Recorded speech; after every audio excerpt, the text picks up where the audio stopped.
अस्सलाम वालेकुम। आप देख रहे हैं हमारा यूट्यूब चैनल और हमारा फेसबुक पेज। आज हम बात करेंगे जो वज़ीर आज़म पाकिस्तान इमरान खान को आज सुप्रीम कोर्ट ने तलब किया था, और दूसरा टॉपिक जो प्राइम मिनिस्टर ने सब्सिडी का ऐलान किया था, 120 अरब रुपए की सब्सिडी का ऐलान किया था, जिससे प्राइम मिनिस्टर साहब ने कहा था कि 2 करोड़ ख़ानदान जो हैं पाकिस्तान के, 13 करोड़ लोग पाकिस्तान से, मतलब इन्होंने कैलकुलेट किया था 13 करोड़ आबादी जो पाकिस्तान की है वो इस सब्सिडी पैकेज से मुस्तफ़ीद हो सकेंगे। तो उसका एक सॉफ्टवेयर लॉन्च किया गया है जिस पे जो दुकानदार हैं वो अपने आप को रजिस्टर्ड कर सकते हैं, जिसको उनको सब्सिडी मिल सकती है, आम लोगों को, उन अपने एरिया के लोगों को दे सकते हैं। तो उस पर भी बात करेंगे। आगे बढ़ने से पहले मैं अपने व्यूवर्स को कहूँगा कि हमारे चैनल को सब्सक्राइब करें और बेल आइकन को प्रेस करें, ताकि ऐसी हर आने वाली वीडियो आप तक टाइम टू टाइम पहुँच सके, और अपने दोस्तों के साथ भी हमारा ये वीडियो और व्लॉग और हमारा चैनल शेयर करें। सबसे पहले बात करेंगे हम जो वज़ीर आज़म साहब आज सुप्रीम कोर्ट में पेश हुए, उनको तलब किया गया था। वज़ीर आज़म ने सुप्रीम कोर्ट में आकर जो पेश हुए, उनके बाद उन्होंने कहा कि मुल्क में कोई भी मुकद्दस गाय नहीं है, सुप्रीम कोर्ट हमें हुक्म करे हम एक्शन लेंगे।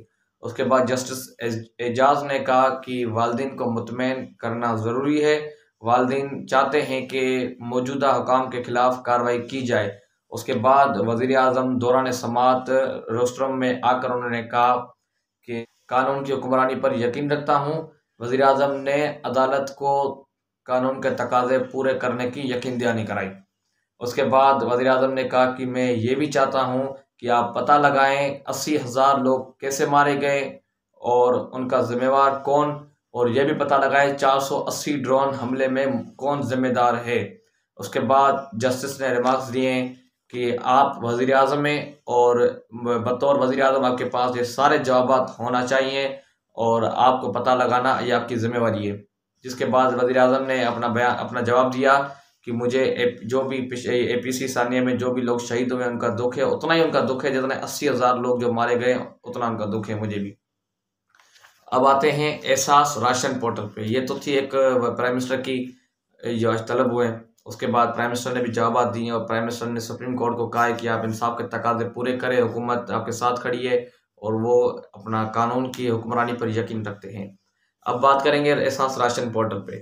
एक कल सानिया निश्तर साहिबा ने अपनी ऑफिशियल वेबसाइट से एक सॉफ्टवेयर लॉन्च किया, उसकी वीडियो लॉन्च की है, आप लोगों ने देखी होगी। अगर नहीं देखी हो तो मैं डिस्क्रिप्शन में उसकी लिंक दे देता हूँ। और एहसास राशन पोर्टल जो उन्होंने एक बनाया है उसकी भी मैं आपको एक डिस्क्रिप्शन में यूट्यूब चैनल पे हमारी लिंक दे देता हूँ, आप उस पर भी जाएँ, उस ऐप को आप डाउनलोड करें। और जो भी आपके करीबी, यानी कि आप किसी भी एरिया में आपकी शॉप है, तो आप अपने आप को उस पर रजिस्टर्ड कर सकते हैं। और 30% जो सब्सिडीज़ का ऐलान हुकूमत ने किया है वो डायरेक्ट उस ऐप के ज़रिए आपको मिलेगा। उस ऐप में बाकायदा एक आ रहा होगा कि आप इन चीज़ों में 30% सब्सिडी दे सकते हैं। अब उस पर सिस्टम इन्होंने क्या रखा है कि आप जो भी आप राशन लेने जाते हैं, अगर वो आपका दुकानदार वाला इस पे एहसास प्रोग्राम में रजिस्टर्ड है, तो आप जैसे ही वहाँ पे जाएंगे तो वो ऐप उसके पास खुली होगी।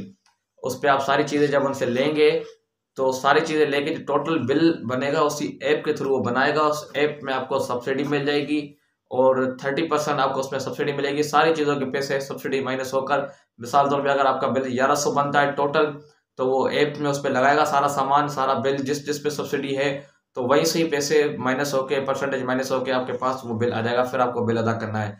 तो आप हमारे चैनल को देखते रहिए, इसमें हम आपको टाइम टू टाइम अपडेट करते रहेंगे। अभी पोर्टल लॉन्च हो चुका है, लेकिन अभी ये रजिस्टर्ड होना शुरू हुए हैं दुकानदार इस पे, और उसके बाद जो एहसास में रजिस्टर्ड लोग हैं और नए भी रजिस्टर्ड किए जा रहे हैं, सर्वे भी इनकी तरफ किए जा रहे हैं। आम लोग अपने बढ़ चढ़ कर इस पर सर्वे कराएं। BISP की ऑफिस है उस पर जाएँ, एहसास की ऑफिस इनकी बनी हुई है उस पर आप जाएँ, अपने आप को रजिस्टर्ड करवाएँ, ताकि आप सब्सिडी से ज़्यादा फ़ायदा उठा सकें।